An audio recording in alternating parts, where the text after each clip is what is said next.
kami na magmaranghod, wala kami nagkulang santa kumbinsi sa inda na mag-uli sa para manpod sa mag-urupod kami kag makompleto ang pamilya. Wala po kayong magkulang sa pag-istorya sa inda. Nya, wala gid sila mamina sa amo ka nagmatugas man din sila. Hindi na natupad ang hangarin ng isang anak na muling mabuo ang kanilang pamilya matapos masawi sa engkwentro ang kanyang mga magulang na kapwa miyembro ng New People's Army sa kabila ng matagal niyang panawagan na talikuran ang armadong pakikibaka.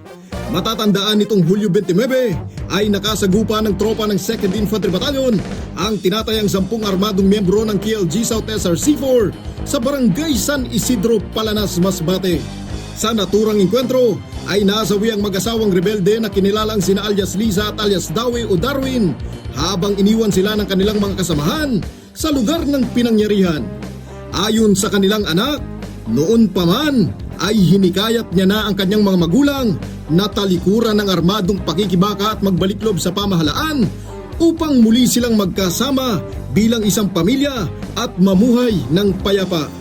Nagpaabot din siya ng panawagan sa iba pang mga miyembro ng armadong grupo na patuloy pang nagtatago na isaalang-alang ang pagsuko at piliin ng mapayapang pamumuhay upang hindi na nila maranasan ang sinapit ng kanyang mga magulang. Nanawagan ako sa mga kauban sa akong ginikanan sa Kilusan na mag-surrender kag magbagong buhay. Hindi na nila nato na mangyari pa sa inyo ang nangyari sa aming ginikanan. Samantala, muling iginiit ng 9ID na nananatiling bukas ang mga programa ng pamahalaan para sa mga miyembro ng armadong grupo na nagnanais magbalik loob at magsimulang muli sa mapayapang pamumuhay. Kapayapaan para sa lahat. Giro Banania, Sphere News.